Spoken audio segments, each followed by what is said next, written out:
Welcome to Inside Knowledge. I'm Kaine Hall and I'll be conducting different interviews with different athletes speaking about their sports and their personal lives. Well, today we're speaking to Tom Holmes, who started his career here at the Castleford Tigers.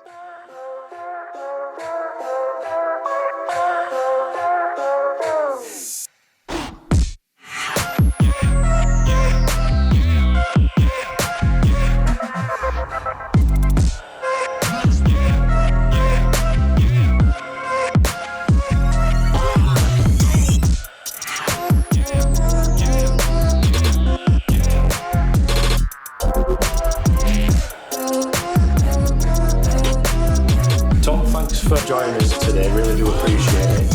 We're going to have a little bit of a talk about your career, what else you do outside of rugby and everything to do with it as well. So first of all, I want to know, where did rugby start for you?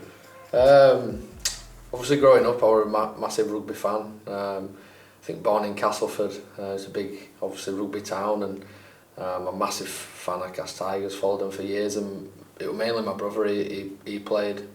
So every week I go down and watch him. Probably started him and Danny Smith played together, obviously at Fev at the minute. So his younger brother Cam Smith, me and him were the younger brothers, so we'd be at the side sort of playing rugby and play against the opposition younger brothers and have a bit of a mess about, and yeah, just got a bit of love for the game, and I think I was 6 or 7 when I started at Loch Lane. There's something about the jungle, isn't there? Especially when you go the first time. I can imagine when you're a young lad going there and you see like the quirks of it, it just makes you want to be there every week. Yeah, loved it. Used to take like a milk crate and stand at the front and right at front of the fence, and yeah, like I say, the atmosphere and growing up in Cass, it were everywhere you look, it's still the same now. You know, 1 in 2 people, someone's got a Cass shirt on, and if they've not got a Cass shirt on, they'll pull out the phone and they've got a Cass phone case. So yeah, rugby league's a big thing in Cass, and obviously it's a great club, and it sort of got me straight involved with rugby, watching them throughout the years and watching players play like Danny Orr and you know, Andy Lynch I've ended up playing with, so it's pretty surreal, yeah. Yeah, there's no such thing as a round ball in Castleford, is there? That's all. So you obviously mentioned about playing with Andy Lynch there and other kinds of people, Danny Orr. Was he one of your heroes growing up? Is that who you wanted to inspire to be? And then when you started playing at Loch Lane, I'll have my number 7 shirt and I'll play like Danny Orr today? Yeah, obviously watching Danny play, he was an amazing player, and you want to aspire to be someone like he was, you know, really good for Cass, and got coached by Danny when I played at Cass, and players like Andy Lynch, like I've just mentioned before, watched him play for a number of years, obviously played at the Bulls as well, and got the chance to play with him. Obviously a big age gap between us, he won't mind me mentioning that, so we always used to remind him. Oh, you've got to, haven't you? Yeah, so watching them players, and you know, they were a big inspiration for me, and everywhere I went as a young kid, whether I was going to the park, I had a rugby ball in my hands, and I think that's all I sort of dreamed of doing. So you spent your youth career at Loch Lane, but Castleford come knocking on the door. 14 years old, and yeah, I think it was a little bit after that. I think at the time you could get a scholarship at under 12s, and I think for a little while I chose Wakefield, which interesting. You know, shocked quite a few people. I can imagine. Obviously we were at school at the time, and we just got into year 7 more or less, and everyone in that area sort of like, oh, Cass, and you know, for me obviously I'm a Cass fan, but my brother had been on Wakefield scholarship. You know, I wanted to do something different, and sort of put myself out of my comfort zone, and went to Wakefield for 2 years. Like I say, you were a little bit younger than when you had a scholarship, so it was mainly just like, you know, you went in the gym, did body weight like chins and press ups, and did some field sessions, and then yeah, 2 years later decided, once that Cass come knocking on the door for a scholarship, I thought now's my time to sort of, you know, move there and you know, train for my hometown club. So live the dream as such. Yeah, definitely. Live the dream as such. Captain as well at scholarship. Yeah, scholarship, and you know, really enjoyed it. I'm sure for that many of us that even made it pro from there, but you know, a lot of us from school, so it was mainly most of our school team that sort of played there, and a few added in, so it was pretty cool. You met obviously loads of new people, and obviously signed you know, professional from there. Managed to be captain of the the academy, and to play for Cass, even if it was for scholarship or the academy under 19s at the time, that meant a lot to me, and obviously to my family as well. So being the captain of the scholarship team, did you feel as if that would give you a bit more of a chance going pro at the time? I didn't think too much about it. I'd captained the school team at times, and I'm not too sure.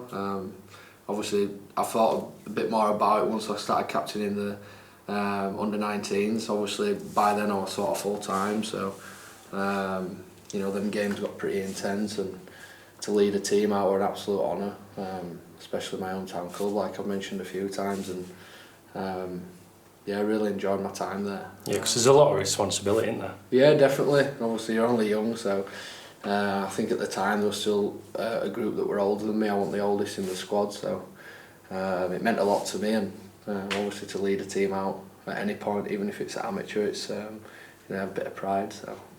So signing your deal to go pro with Cass Tigers after the scholarship, spent a couple of loans out with Oxford. Yeah. At Oxford, and when they had a team, and Batley as well. Yeah. How was that feeling in terms of your development? Yeah, it was a bit crazy really. Obviously I'd signed full time when I'd just left college. I was set to go to university, and got offered to go full time at Cass, and I jumped at the chance. I don't think it was even the right lot of money at the time, but for me to be training full time were an absolute dream come true, and something I've always wanted to do. So yeah, obviously I was really young when I was full time. Once, obviously at that point, there were no sort of reserves. They got rid of the reserve side, and difficult to jump from an under 19 setting to straight into the first team. Some players do it, but for me it meant me going on loan, and I think Oxford were the dual reg team at the time, so a bit weird because obviously every home game for Oxford it were a 4.5 hour journey for me.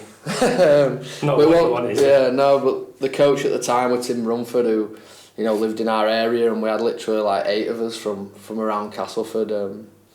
We got a minibus down the day before, and that's went not all too the way, bad. stopped in a hostel when we got there, so it won't the luxuries, but it would playing games, and I look back at that now, and it were all worth it, and there was some. I saw some funny stuff there. There were some players that had not really played much rugby and stuff down there, rugby league, and so quite a few locals playing there. Yeah, there were a couple of locals. I remember us doing a run through on it. Some stuff obviously were pretty funny, and not funny because that's a harsh way to put it. But I'd just gone full time, and we're training with some of the top players in Super League, and then playing for Oxford. But yeah, it was game time for me. Can't remember how many games I've played, and then obviously got the chance to play at Batley, and played around 8 games there, and that did really progress me. Obviously in the Championship it's a tough division, so at my age it were really excited to play for them, and I enjoyed my time at Batley. It could have been worse. You could have been on loan at Cornwall, like a few of the players now. That seems, yeah. Although I suppose it'd be nice weekend away. Yeah, definitely. Just a little bit too long. It's a long way. 7 appearances for Oxford, Tom, and 3 tries. Yeah, so, we do his research here. What was it like going as from an under-19 scholar to being in the blokes game? I bet it was a big difference for you, not just physically but mentally as well. Yeah, definitely. Obviously going full time, you're a bit starstruck at first. It takes you a while to sort of come to terms with you're actually full time here. You better not switch on, but you better up your game a little bit. No more pissing about. No, definitely not. Straight into it, and it's totally different. Like I went on loan to Batley. Obviously I'd never played in the Championship before, and you're playing against some seasoned professionals that have played in the game for a long time, and physically, I've never been the biggest player on the field. I'm far from it now. So that was the big one for me, trying to get physically strong enough to play in there, and I sort of did it pretty quick, but the speed of the game were totally different to academies. That's where when I was coming through, the reserves were probably a bit missed for me, which obviously now some teams have the reserves, some people don't like it, but But I think it's a good opportunity for them younger players to sort of transition to full time, which might have helped me in some sense. Because there's a great mix. I mean, obviously Bradford Bulls right now, and they've got the reserves team, and we're often seeing players from either the academy stepping up to the reserves or the first teamers going down, and it really just gives you that extra edge, especially if you're a first team player and you want to be in contention for the week after if you've got an injury or something. Yeah, 100%. So, being a younger lad and now in a men's environment, were there many times that you get the piss taken out of you? What would they do to you? Because you always hear these changing room stories from all walks of life. But yes, a little bit. Obviously, I'm probably a little bit same now with some young lads who have a bit of a crack. But yeah, it's. In fact, we were on about a story the other day. Obviously, I play with Kieran Gill now, and Gilly were full time with me at Castle. We were the youngest lot, and Gilly said to me the other day, "Can you remember when I did the cinnamon challenge?" And basically, they'd all said to Gilly that they'd give him £1 each. This is how tight Gilly is. They'd all give him £1 each if he swallows a spoonful of cinnamon. And I remember him doing a spoonful of cinnamon, more or less being sick or coughing it up, and Darryl Powell was shaking his head, and everyone after just were like, "Nah, you're not getting your money, mate. You're not getting a quid. You're not getting £32 off it all." No, absolutely not. So as a young lad, I don't know. Sometimes that we young boys go and get the cones. We had to wash up. That was a big one. So when we'd just gone full time, we always got fed after training. Lovely cook called Toy. She was absolutely amazing. We'd always get extra food because we were young boys. But our deal was we didn't pay as much per month, but we washed up after every session. So sometimes the boys would come back with the messiest plates possible and over, and absolutely. Some people wouldn't even scrape the plates. Character building. But yeah, us young boys had a bit of fun actually in washing the plates, and sometimes took a bit of extra food home. So good. So you earn your stripes. Oh, absolutely, mate. I mean, you've had a few clubs as well, especially around that loan period at Cass. Initiation songs, what were they? Surely you've got to have an initiation song. Can't remember doing one at Cass, I think. So you get away with that. I've done one at Sheffield. I did a song there. What did I do? Sugar Hill Gang. I did the rap on the way back. We did. What else have we done? Can you give us a bit of that now? No. No. Got to ask you. Yeah, I can't remember my initiation. But yeah, most people do it on your away trip. A little song on the way back, or a little dance or something like that. So it's always a bit awkward. Unless you've had a beer, it's a little bit different. But it's very awkward if you've... Who's got worse dance moves then? Worst dance moves? Where, out at Bradford? Anywhere. Worst one you've seen, and now one's at Bradford.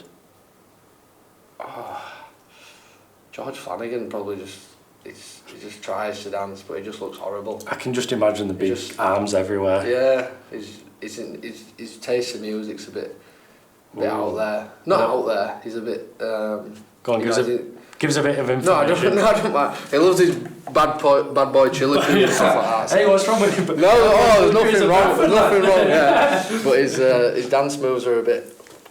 Yeah, they're not really out there, but he thinks he can dance. Yeah. He thinks he can dance, but he's not the greatest.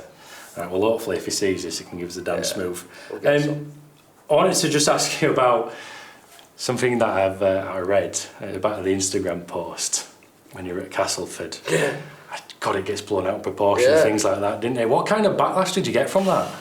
You know, it's funny, on my kids' camp that I run at the minute, we did some sort of media training yesterday, how you'd have to speak to the media, what you can and can't say. And I actually brought up my social media post and said, look, you've even got to be careful. The most innocent thing can be, blow up massively, and I don't know if you've got a photo of it or anything, but obviously, plain and simple there, I've just literally gone back into training. We've just won the league leaders. Obviously I wanted a photo with the shield, and then straight back into the changing rooms, similar like this, just stood there, thought nothing of it. We were an innocent photo, and then I think I got one comment literally that night saying, "What's that on the bench?" And I looked and I thought, obviously it looked dodgy, didn't it? What made it worse is there's a bottle of beer there and 2 lines. Yeah. So be lines, obviously 2 white lines on the bench, and I just thought, I just ignored the comment because I thought that's going to be it.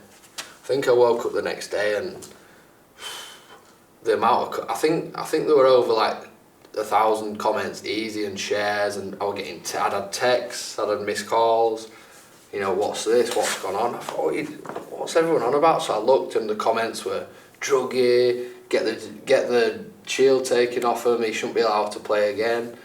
I was thinking, what? I didn't even know what to say, because I just felt like commenting back to each one. Like, I remember the media woman from Cass rung me, and I said, oh, what do I do? Like, how do I fight my corner without getting angry? Because my first thought was, you know, reply back, like, what are you on about? Like, this is what it's a scratch in the wood, which it obviously was. And she said, oh, make your Instagram private and your Facebook private, blah, blah, blah. And I thought, well, that looks even more strange, but I did it anyway.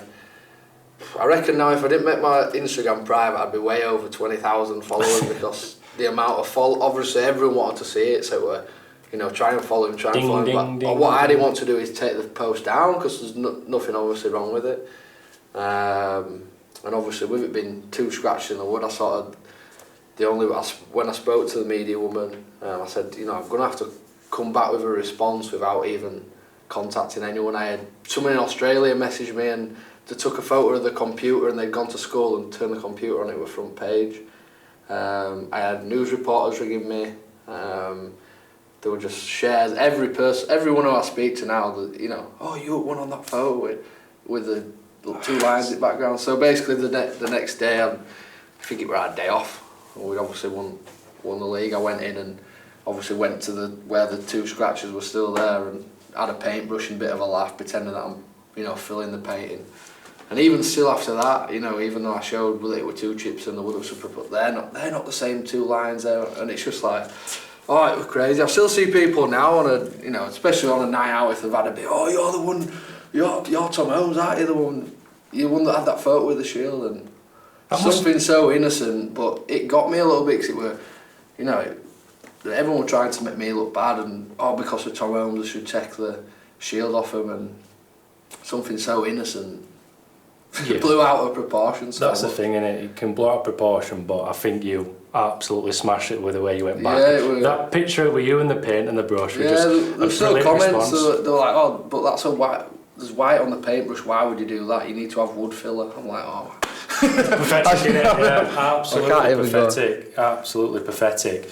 So obviously you enjoyed your time at Cass, you know, league leader, shield, and all that kind of thing. But you had a year left, but you decided to go to Fev. Yeah, strange one really. Few people have asked me this over the years, and you know, your team just, you know, I played a decent amount of games in that year, and played my part in, you know, we beat Saints that year. I think I scored more or less a winning try in one of them games, and we were underdogs a few times, and we got some wins, and loved playing there. Like, some of the players are the best I've played with, and for me though, no matter how good I played, you know, if Luke Gale or Ben Roberts were fit, they got picked over me, and you know, that's fair play. Like, if I'm the coach, you know, I don't know if I'd do it a little bit differently. Every coach is different, but Pauli at the time, you know, obviously put Gale in there. We're probably playing his one of the best seasons ever, and so if he were injured, I'd just sort of jump in there, or you know, if he were rested. And I was a little bit frustrated with it, not on to anyone at the club, just on myself. I was getting to that point there where I wanted to play games. Still a year left at a club that's just won the league, where anyone else would have probably just stuck there and be happy with 5 games or 10 games a year. But for me, I wanted to play every week, and I can remember I sat down with Pauli, and I think we were in an hotel room away at a game, and I said, look, I know I've still got a year left, but I want to be playing somewhere. I don't want to be on loan. I've been on loan a couple of times, it doesn't always work. When I went on loan to Batley, Diskin sat me to the side and said, look, I don't want to upset my players, which is fair play. So yeah, I decided to, you know, jump the ship with a year left, and sat down with Fev, and you know, we got the deal right, and you know, it benefited me and benefited them, and I was going to be playing every week. So a chance to play every week against men in a good league sounded perfect for me. What kind of conversation did John Duffy have with you then about that? Yeah, well, sat down with Duffs at the time and spoke about the vision of Fev. Obviously, it's no illusion Fev had a lot of coaches over the years. It's still happening now. So but after sitting down with him, I liked what he was like as a bloke. We got on really well with him. And I still mates with him now, so message sometime on Instagram, and great bloke off the field. I'm a really smart coach, and I knew once I met him that that was probably the right place for me to go. It was close as well. It didn't cost much in petrol to get there. No inflation at that time. No, that's it, yeah, true. But yeah, it felt right for me, and he was adamant that I were a big part of his plans. Didn't go much to planning at the start. They signed a halfback straight after they signed me. I remember ringing my agent, 'cause I'd sat down and said, you're starting half. I think 2 days later they signed Martin Ridyard, who was obviously a seasoned pro. They already had Thackeray there at the time, and I'm really good mates with both of them. We get along really well, but at the time I was ringing my agent, what am I going to do? And they said, we're starting half, and they've just got one of the best half in comp. It's tough, that. Yeah. For a young player who was wanting to go out somewhere else to develop, you've taken that big decision to come out your contract with Castleford, and then for someone to sign another half. Yeah. What were you going through your head? Yeah, I know you said you mentioned strange one, and then obviously I think I got, we bonded straight away. That were at the time that team, we bonded like we're all best mates. We still have a group chat now from that year, which is pretty surreal. So yeah, I think I got number 19 shirt, and I was pushing obviously for the 6 or 7, but you got 2 seasoned pros there that deserve that shirt. But after the a few friendlies and probably playing my best rugby I've played, I cemented a starting spot anyway. So number 19 or not, I managed to play. I'm about to say it must have been a good year for you anyway, because after that Huddersfield Giants come knocking at the door. Yeah, if I'm honest, it was probably the best rugby I'd played. Obviously I'd not played long career wise as in the championship and pro, but it was probably the best rugby I played. No matter if I played obviously first team at Cass, and played some pretty decent games. Always known for my try at Magic Weekend. That's all kids say. You were that guy who scored at Magic Weekend. But rugby wise, I really come out of my shell at Fev. I think after I'd only signed a year because I wanted to prove myself and push myself back to Super League. So I signed 1 year, and I think after 3 games, the 3 friendlies, there were people that were high up at Fev. I want to sign a 2-year deal. We're really happy with you. And at the time, I sat back and just sort of said, look, I want to enjoy my rugby. I've got months yet. It's not that I don't want to sign here. I just want to enjoy my rugby. I've literally just gone through all these contract talks, and it's stressful. It's it's your job at the end of the day. Playing my best game. I had probably six league games in. My agent rung me, and I had 4, 5 Super League clubs coming in, 4 or 5, and a few Championship clubs, and I were absolutely buzzing. 2 weeks later, playing Halifax at the Summer Bash. Actually, I caught the ball, my legs just gone in, nothing in the tackle. He tackled me about 3 seconds after. Tested the knee, absolutely fine. Played 65 minutes. I remember watching the game back after, and the commentator saying, Tom Holmes isn't right, they need to get him off. They didn't take me off field. I limped literally for 65 minutes. I think I went out round Blackpool actually after that, straight for Can't be in that then, Tom. I think we'd been beat actually by Halifax. And then the next day I woke up and it was just like a balloon. My knee was absolutely massive. Went to see the physio, tested it, ACL's fine, she's just your cartilage, we'll get you back running. 2 weeks later I was back sprinting, everything. John Duffy can we get him playing? Greg, the conditioner, no, we need to get him a scan just in case.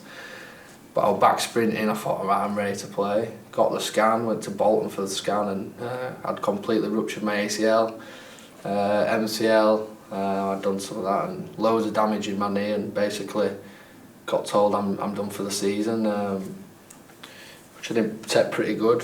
First phone call I had was, the next day probably with my agent, what am I going to do? There's all these clubs, come in for me, what's going to happen? And it sort of went quiet for a few weeks, which were pretty tough. And Huddersfield, I'll always hold them in high regard for this. Said that they didn't care that I'd sort of, a lot of clubs pulled out, which is fair play. Who'd want someone with that's probably going to miss the start of the season? And Huddersfield said they wasn't bothered that I'd done it, and they'll sort my operation out.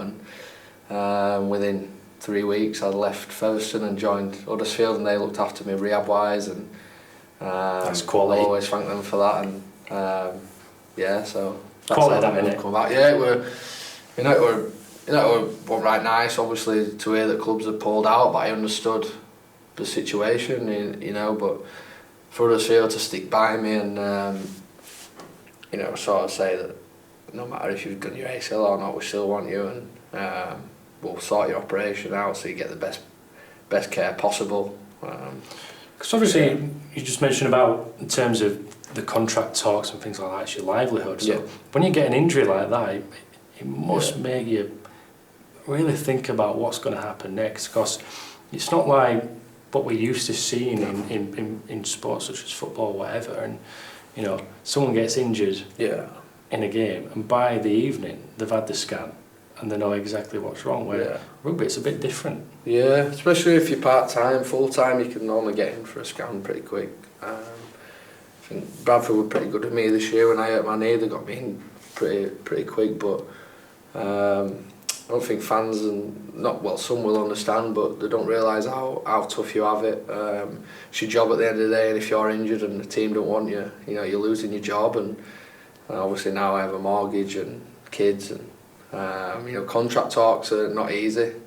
The last few years have been pretty difficult. It's like you're nearly doing rock, paper, scissors. By the end of it, you just think, right, let's just do this. Just give me a contract, I'll sign it, I'll play. Just please give me a contract. It gets pretty tough, especially, it's like you say, you've got families to feed, and it's your job at the end of the day, so it can be pretty tough.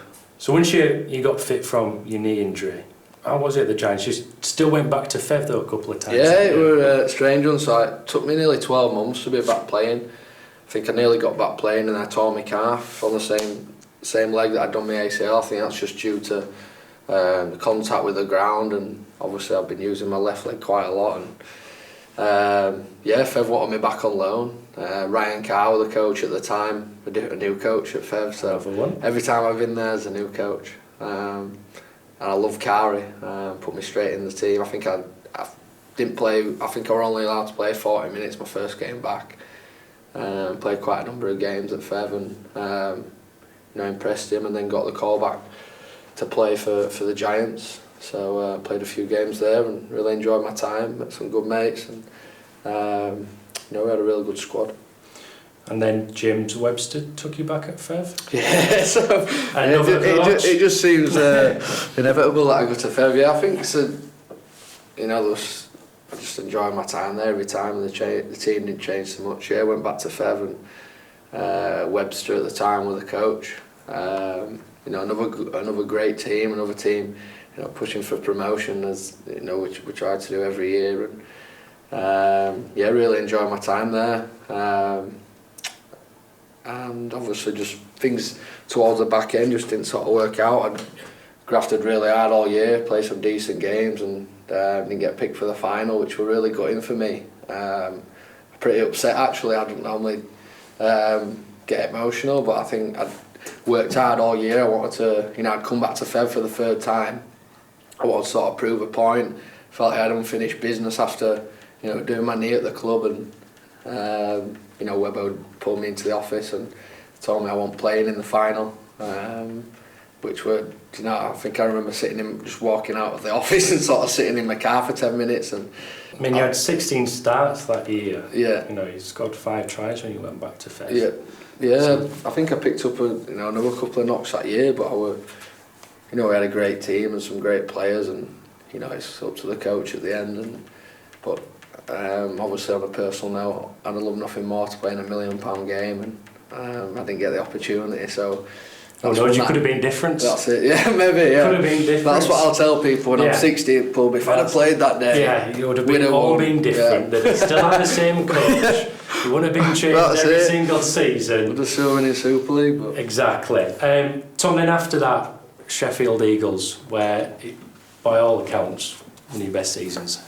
Yeah, no, really enjoyed it. I think I stayed at Fev that year and Brian Mack took over, so I had another coach at Fev, and really different sort of training with Brian Mack.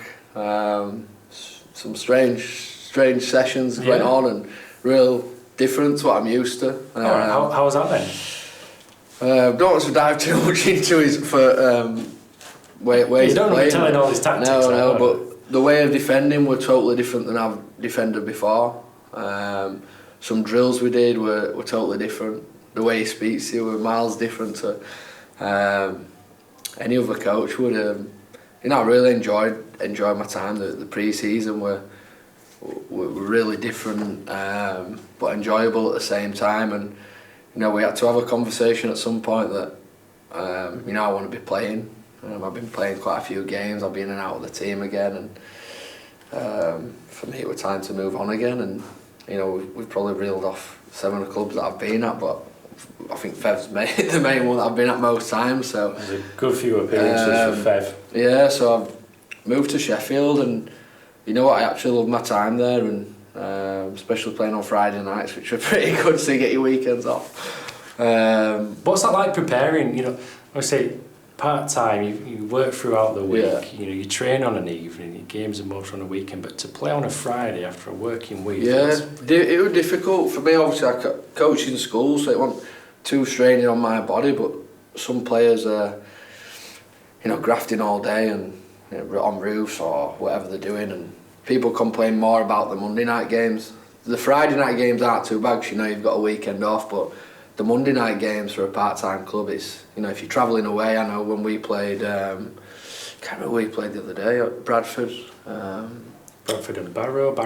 So Barrow had travelled all the way down. They probably wouldn't have got home while the early hours, and we're up for work the next morning. So you were at Witness a few weeks ago. Yeah, so it is pretty tough. I'm not sure why I don't play on a Saturday afternoon, or I'd even do a Saturday morning like under 8s, like I used to do 10:30 kick-off. 10:30 kick-off, a bit early. Or Sunday night. Yeah. Sunday night would be all right.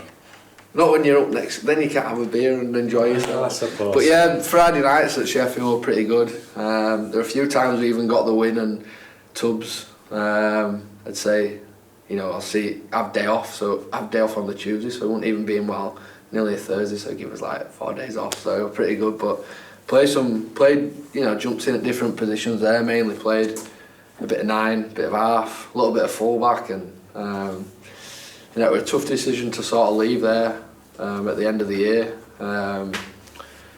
Moved about a little bit, haven't I? But every decision I feel I've made, I think I've made the right one, and it were a really tough decision to leave Sheffield because I really enjoy my time. But yeah. I mean, you can tell you enjoy your time there. Even started kicking some goals too. Yeah, I did actually.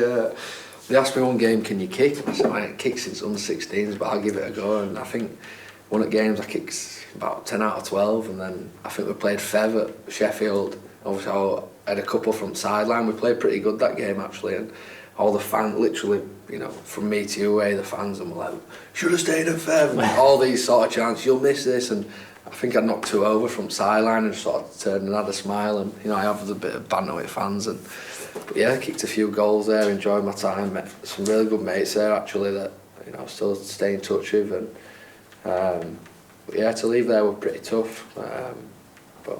But it seems to have been a good choice because you've already got halfway through the season, near the end. You've got your best try scoring season at the Bradford Bulls. Yeah, you were half back, and now it's more of a full back role. Yeah, it's took me by surprise. Well, to be fair, I wanted to give myself the best opportunity this year, and sort of, I'm not getting old, but I'm 27 now, and you sort of middle of your career, maybe just past that. Obviously, I made the decision to go to Bradford, which felt right for me. Signed a 2-year deal and loved every minute. And I think in off season, I've never been the fittest. Every club I've been at, I was always nearly at the back of conditioning, running wise. Always been fast. Always from my side, been pretty strong. So in the off season, one of my friends is an online PT, so I went with him. I stripped 10 kilos down, then built myself back up a bit. I ended up like 8 kilos lighter by the time I got back to pre-season, and I went in conditioning and putting my best foot forward. I felt the strongest I've been at, mentally and physically, and I think that put me in good stead to, you know, impress a new coach, a new club, which is always daunting to go to a new club that, you know, you'd never been at before. And I sort of tried to hit the ground running. Some people come back in, I've done it before, you come back into pre-season, a bit overweight, you've not done much in off-season. I sort of trained my hardest in off-season, and yeah, I played it sort of took me back to when I were at Fev in 2018. I feel like I'm playing my best rugby, and obviously I had to jump in the full-back position. You know, obviously it was real bad that Waka got injured pretty early on, but it were a blessing for me. I got to, you know, I've always seen myself as a full-back, but never had the opportunity to sort of play there, and just wanted to take it by both hands. And I feel like I've, you know, I don't normally say it, never normally give myself any credit, but I feel like I'm sort of pretty proud of myself how I've played this year, and yeah, I felt pretty good. I think you might have to sort me out that conditioner's details after, because I'm losing some pounds myself. I just want to touch on what you mentioned, Tom, mental health. Back in 2020, you spoke about it on Twitter. You're having some issues yourself, and you know, you posted about it's okay not to be okay, and it's such a big thing now, and it's huge, and from the ground upwards, from grassroots rugby or any kind of sport up to the top, mental health is one of the main things that gets spoken about. And he's probably one of the first people to come out and say something so publicly. Yeah, it was a bit of a weird one, really. If it wasn't for my partner, I probably wouldn't have spoke out. Chloe were a massive influence for me, and it was a weird time for me, obviously. Lockdown and stuff like that, and met Chloe, and it's a hard one sometimes to talk about, but obviously she noticed more signs than me.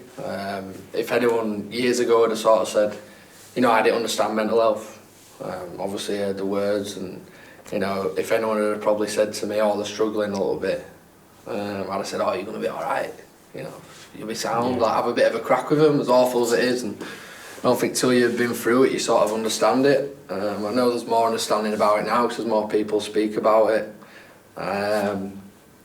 Yeah, and I remember at the time, you know, Chloe had noticed some symptoms of, well, signs that I were really low, and I won't go too much into like some details, but literally got to the point where I sort of had to speak out. I got to a point where I was that suicidal, and days where I'd cry and not know why I was crying.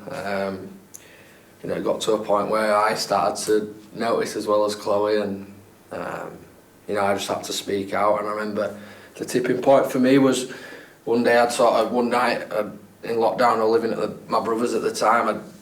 You know, for me, drinking were a way of, well, I thought it was a way of helping. It definitely wasn't. I can remember I drunk, I think my brother and that had gone to bed, and I drunk about easy 20 bottles of beer, which on a normal day, I can do that now with ease. But at the time, you know, I did that and grabbed any sort of painkillers and tablets I could get my hands on, and passed out on the sofa. I've not really spoke about this much. I passed out on the sofa and woke up the next morning, and it was just lucky that, you know, I was still alive. And you know, at the time I didn't care if I woke up the next day. And the thing that hurt me the most is my little niece could have come down and seen me that next morning. So that was a big turning point for me. And you know, obviously I had loads of signs that Chloe had noticed, and I decided that I was gonna send a message to Steve Hardesty, who was the welfare officer at Huddersfield, and mentioned what was going on. We had a phone call, pretty lengthy one, and you know, within a couple of days then Sporting Chance got in touch, and it changed my life from there. So that's really it's quite amazing for you to come out and speak about it, Tom, so thank you. I really do appreciate that, because you'll be, hopefully as well, if people do watch, they'll hopefully speak out as well. No, definitely, that's why I did it, and I obviously posted out on Twitter. I'd done 11 months of counselling with 3 different counsellors. Just like having coaches at FEV. Yeah, it changed pretty quickly. But yeah, I had, over, I think it nearly racked up to more or less a year of counselling every week in lockdown. And one of the main reasons, I did speak out was, to try and raise that awareness. And after that, I had, went on Calendar and spoke about it on Calendar, and the amount of people that messaged me and sort of told me, that I'm brave, and that's not why I've done it. The reason I wanted to do it is, I thank them for saying that about me, but the main reason was to, show that people, it's obviously happening to everyday people, and I'm an everyday person, but everyone thinks that sports people, they've got so-called money, the life that they want, why would they have anything to worry about? And obviously that's not the case.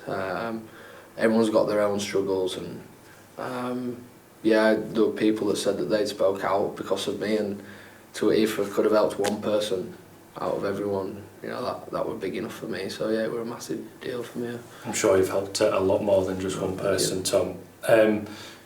You mentioned there about, in terms of sports people being the money people. Not the case. No. Part-time rugby player, you've got to make a living yourself as well. You've been an amateur coach, coach a local side in Castleford, you've been an ambassador at Featherstone, you're sports coach now, and how do you just put it all together? Well, that's what I've tried to do. I've had a drive for coaching since I was young. I think I remember coaching Lot Lane under 12s. I can't remember how old I am. I was only probably 16 at the time. I was helping with my brother, and we coached them for 4 years, and loved every minute of it. I just signed full time, so they loved me. I was sort of giving them training drills that we were doing. And then I've coached, obviously, like you say, cut Psycho Open Age. We went from Division 5 all the way up to the Premier Division. I love my coaching. Coached for FEV community for years. Even when I went to Sheffield, I was still coaching for FEV, which were pretty strange. And like I say, I've coached in schools for a long time and done my mental health speaking, and got to a stage where I wanted to sort of, I thought about it for quite a long time, and there were some schools that had said to me, why don't you just set up on your own? And I've never just took bit the bullet and just gone for it, and got to a point where I thought, right, I'm going to do it. And so I set my own coaching company up now in schools, and sort of try to use it, I put mental health in there, and everything to do with well-being. I think it gets spoke a lot about mental health now to adults, but why not start it at a younger age? It gets probably spoke about in high schools, but I've coached in primary schools. Why not do it in a fun way to try and even speak? The younger that you can get it in your head and sort of get an understanding of it, hopefully that'll help even more. Yeah, because it's all pro sports and well-being. Yeah. I know you're doing your summer camps as well. Yeah. Aiming for teens 13 to 17. Yeah. And they're probably kids that at the moment are really struggling with mental health. I think I know there's a lot of talk about men struggling with mental health and just everybody, but it can start from a very young age. Yeah, definitely. Like I said, before I struggled with my mental health and depression and stuff like that, I didn't have a clear understanding. I didn't get spoke about it really in high school. I know it probably does now, but like I said before, the younger you can understand, even if it's the simplest things. I try and give people tips on how to, check in with people, and we have little things at home that we do, and it sort of helps with daily life and ways that I sort of handle things now. I want to give the younger generation the best insight, and try and I'm not the know-all of mental well-being. There's people that have had way worse struggles than me, but I can give them my experience, and I'm going to be running so many weeks courses in schools and assemblies just to share my story and help as many as I can, as well as the sports side of it. Yes, it's not just as you mentioned, not just the well-being, but the sports side of it. And what I really like about this, Tom, is how you're trying to make it be a professional for a week, something like that. Because growing up, it's most kids' dreams are into sport, to be the professional. So to give them just that little bit of a taste of a week, what's that like? Yeah, it's obviously in schools I'm doing all sports, so it can range from lacrosse all the way to rugby and basketball, and I saw a little, not a gap in the market. It's not about that. I've always wanted to help the community. I've always coached, like you say, for different clubs, and I thought what was something I'd have wanted to do at just 13 and onwards, because you see all these kids camps, and I'll run a kids camp at some point, because for 12s and unders, because I want everyone involved at all ages. But 13 to 17-year-olds, what do they do in the summer holidays? Obviously they go away with their families, but there's some players that maybe not even picked up a scholarship, are wanting to strive to be a rugby player, or a rugby fan, and they just want to experience what it's like to be a pro. So that's sort of what I did. Obviously people can sign up for 4 weeks, it's 3 sessions a week. And each day you train like a full-time professional would. I don't make it as difficult, otherwise I might break a few of them.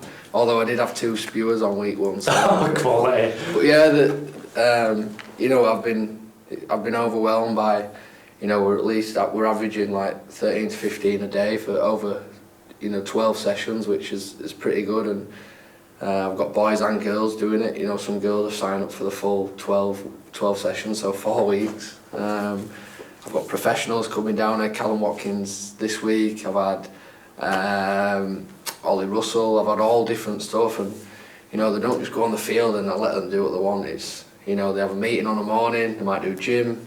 Some of them don't even know how to do a bench press, or I'll learn them all different stuff. We have meetings about. We did media training yesterday about how to speak to cameras, and it's once you become a pro, you start having cameras in front of you, and they'll do conditioning circuits. We'll eat together, so I provide them with midday snacks, and something different to the usual camp. Like I say, it's an experience. That's why I've called it that. And there's a few players that I've already tipped up to to Bradford, and I'm having scouts come down, and if I could get some players, even a trial or even just to see them, it's I'm loving it at the minute. I think I'd love to do it at my age, but I'd definitely be one that wouldn't spewing it. I'd be struggling, and then you take me to the gym, I go, I don't know, I'll leave, I'll just pay for resting sessions. So the future, Tom, rugby, unfortunately we can't play for the rest of your life. What's the idea going in the future? Obviously you've got all your coaching, but do you fancy being a coach at a Super League club, Championship club? Are you going to be one of Fev's new coaches? Yeah, it could be, yeah, it's difficult, and you don't know when your career's going to finish. Obviously it's never a long career. I've always said, touch wood, I'd like to play. Well, I'm 35. I'm not sure how old Paul Sykes is playing for. Paul Sykes, 42 now, I believe. So that's not too bad. Just scored over 1,000 points. Yeah, there you go. So I've just got to see how the body is, but obviously having my own business now, I've had 4 or 5 schools sign up for September, so already it's kicked off pretty quick. I'm going to have to employ 3 staff already, so it's gone pretty quick, but that's something I want to do, and keep inspiring younger people to, even just be active, meet new friends, and and the coaching side of it, obviously I do love coaching, but the pressure of being a coach is difficult. Maybe an assistant might be alright, because if they lose you don't get all the blame, I suppose. So yeah, there's plenty of things I've thought about, but this is definitely something alongside my rugby that I can do through the day and still play on a night, and it's not too taxing on the body. Sometimes the mind, sometimes when you're shouting at kids all day, but no, that's something I want to try and push, and try and set up my own obviously carry on my own business and sort of push in that direction. Which I'm sure you will do, Tom. I think that's pretty much it, buddy. So really appreciate your time tonight. Thanks for speaking about it's okay not to be okay, and your business adventure. We'll be following that, because I know you'll absolutely smash it. Yeah. Good luck for the rest of the season and next year. Hopefully, I'm sure Bulls fans will be saying stay with us. But, no doubt Fev will be calling at some point. It seems to be always back there. But again, Tom, thank you very much. Right, thank you, cheers, buddy. Cheers. Thank you very much. Awesome. Legend. Done. Bonus. Feel alright? Yeah, well, alright, yeah. Yeah, quality, mate. Thank you. Myself a few No, drinks. that was quality, mate, honestly. Absolutely fucking sound.